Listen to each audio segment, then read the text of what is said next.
The South African political landscape might have yet another shocker. The Constitutional Court has affirmed the Pretoria High Court's ruling, which found that the Executive Ethics Code is in fact unconstitutional. Now, this relates to the level of detail in which members of the executive must declare their financial interests, including financial donations relating to their internal political party campaigns. Let's unpack the implications. Bring in AmaBhungane Centre for Journalism's managing partner, that's Sam Soul, who's with us via our video link this morning. Sam, great to see you. Thanks so much indeed for making time to chat to us. Of course, AmaBhungane's involvement in this is not lost to us. In fact, you had pushed for the outcome that's now been confirmed by the Constitutional Court. But perhaps let's begin with just unpacking how far this really goes. For one, it affects members of the executive. That's cabinet ministers, deputy ministers, as well as MECs. Does that mean that those who are part of internal political party campaigns who are in the opposition and don't make it into cabinet for argument's sake are not affected by this? Look, that's correct. But I think that the effect of this judgment will be that it'll be in the interests of incumbent politicians to level the playing fields so that the disclosures that they have to make as members of the executive are mirrored by disclosures demanded of their rivals. So I think this is going to have a slightly wider effect than that of the current judgment. Yeah. The Sowetan today is going with the headline that transparency has won the day, and I think many people will agree with that. However, there's obviously been concerns around perhaps some of the unintended consequences here. For one, some donors who, for whatever reason, don't want to be known to be backing certain people might pull out from that decision. And there's worries around whether or not that will have an effect on the robustness of our democracy. We do know that money is important insofar as this is concerned. Is that something you worry about? No, not really. I think politicians and political parties require money, but I think when there are people who have an outsized influence in terms of very large donations, but want to keep that influence hidden, that's a real problem. I think this forces parties to deal with people who are, more open and comfortable about their funding, and also forces parties to, in a sense, go back to the grassroots and rely more on, their own members and supporters for their political funding needs. Yeah, this of course has similarities to the Political Party Funding Act. It's absolutely not the same. So let's make that clear. But what we've seen so far with that act is that implementing it is not the easiest thing to do. Do you reckon we'll be able to get it right with this particular ruling? Look, with everything in this country, the devil is in the implementation, and that the detail around that.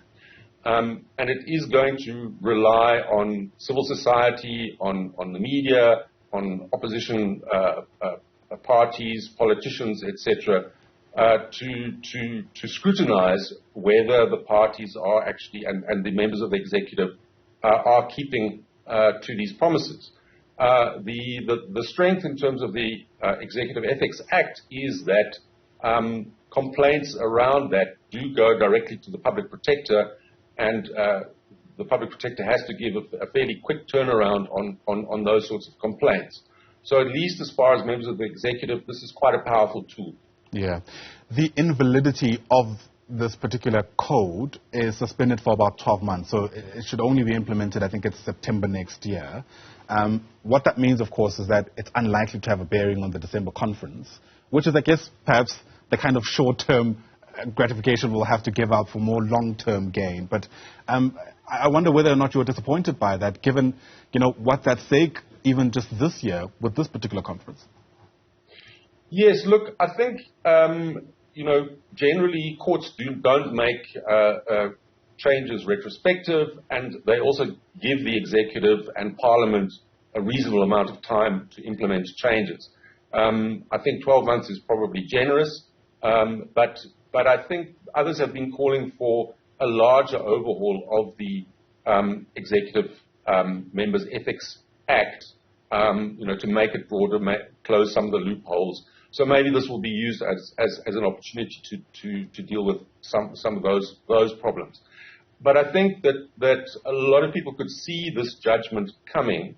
And in fact, as I understand it, the ANC adopted internal rules in relation to the December contest, which made provision for disclosure of funding. So it's a voluntary internal rule, but I think, and it's not clear that the public is going to get to know that information, but at least it will be transparent within the ANC. And I think that flows from the fight that we've been waging. Yeah, and what a fight it's been. What the court has also said is that the president is best placed to enact some of these changes by next year's deadline. Now, if it was any other president, I guess this would land easier. But I mean, it shouldn't be lost to us that this all began with this discussion around the CR17 campaign and whether or not, the donors around that particular campaign should be made public. The public protector got involved, and that's when eventually you jumped onto this case yourself. Given that context, do you agree that it's the president who's best placed to enact some of these changes? Look, that is what the law provides, that the president must promulgate the code under the Act. So he's the appropriate person.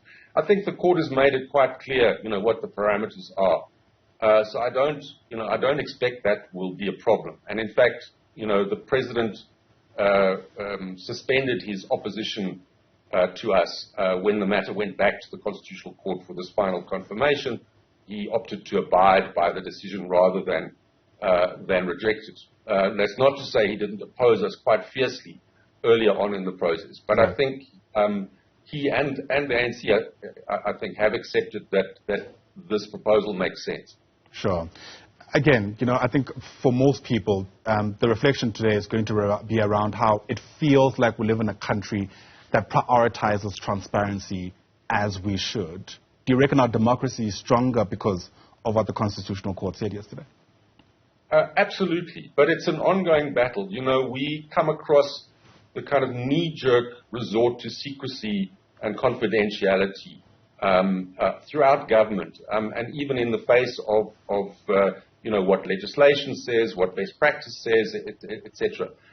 Politicians, bureaucrats, find it very difficult to accept that the business of democratic governance is driven by transparency and accountability. They don't like being put in that spotlight, and we have to fight every day as citizens, as journalists, as activists to change that. Absolutely. And it says a lot, hey, that there is that kind of resistance. Well, congratulations on your win yesterday. Hopefully we're all better off because of the efforts that you and many others have made. Sam Soul, thanks very much indeed for speaking to us. Sam is with the AmaBhungane Centre for Investigative Journalism.